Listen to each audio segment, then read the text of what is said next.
మాజీ మంత్రి వైఎస్ వివేకానందరెడ్డి హత్య కేసు దర్యాప్తులో కీలక పరిణామం చోటు చేసుకుంది. ఈ కేసులో ఆరోపణలు ఎదుర్కొంటున్న YCP Kadapa MP YS Avinash రెడ్డికి ఈడీ షాక్ ఇచ్చింది.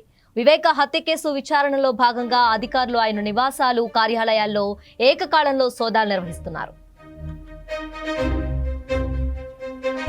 ఈ కేసులో మనీ లాండరింగ్ జరిగిందన్న ఆరోపణల నేపథ్యంలో ఈడీ రంగంలోకి దిగింది.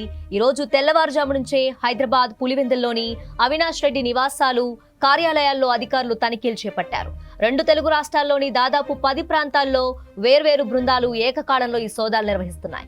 అనుమానాస్పద ఆర్థిక లావాదేవీలు, కీలక పత్రాలు, ఆస్తుల వివరాల కోసం అధికారులు ఆరా తీస్తున్నట్లు సమాచారం. ఈ కేసుతో సంబంధం ఉన్న ఇతర నిందితుల నివాసాల్లోనూ ఈడీ సోదాలు కొనసాగుతున్నాయి. పులివెందుల్లోని దేవిరెడ్డి, శివశంకర్ రెడ్డి, ఎర్రగంగిరెడ్డి, సునీల్ యాదవ్ ఇళ్లతో పాటు తొండూరు మండలం టీ తుమ్మలపల్లిలోని ఎర్రగంగిరెడ్డి నివాసంలోనూ తనిఖీలు జరుగుతున్నాయి.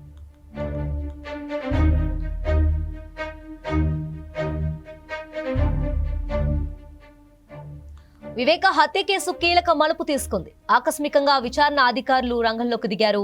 కడప ఎంపీ అవినాష్ రెడ్డి నివాసం, కార్యాలయంతో పాటు ఈ కేసులో నిందితులుగా ఉన్న వారి నివాసాల్లో ఏకకాలంలో సోదాలు మొదలయ్యాయి. ఏపీలో 4 చోట్ల, హైదరాబాద్ 6 చోట్ల ఈడీ అధికారులు సోదాలు చేస్తున్నారు. ఇప్పుడు ఈ సోదాల వ్యవహారం రాజకీయంగా ఉత్కంఠ పెంచుతున్నాయి.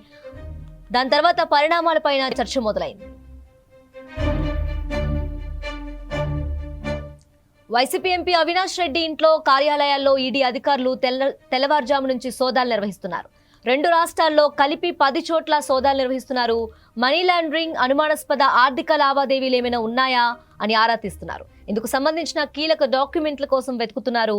అలాగే అవినాష్ రెడ్డి ఆస్తుల వివరాలను సేకరిస్తున్నారు. మరోవైపు ఎంపీ అవినాష్ రెడ్డితో పాటు వివేక హత్య కేసు నిందితుల ఇళ్లపైన ఈడీ అధికారులు దాడులకు దిగారు. పులివెందుల్లోని దేవిరెడ్డి, శివశంకర్ రెడ్డి, ఎర్రగంగిరెడ్డి, సునీల్ యాదవ్ ఇళ్లలోనూ సోదాలు చేస్తున్నారు. తొండూరు మండలం టీ తుమ్మలపల్లిలో ఎర్రగంగిరెడ్డి నివాసంలో తనిఖీలు జరుగుతున్నాయి. అలాగే పులివెందుల్లోని జగన్ సమీప బంధువు సునీల్ రెడ్డి ఇంట్లోనూ సోదాలు చేస్తున్నారు.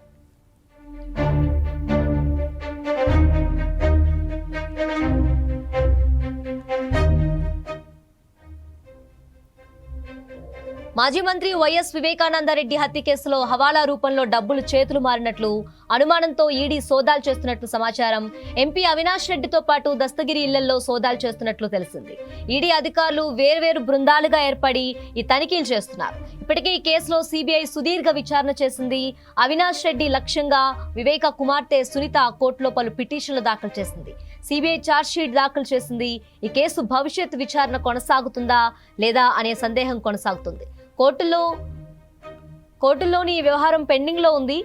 రాజకీయంగా ఈ కేసు సంచలనంగా మారింది. ఈ సమయంలో ఆకస్మికంగా ఈడీ అధికారులు చేస్తున్న సోదాలు మరోసారి ఆసక్తిగా మారాయి. భవిష్యత్ పరిణామాలపైన ఉత్కంఠ పెంచుతున్నాయి.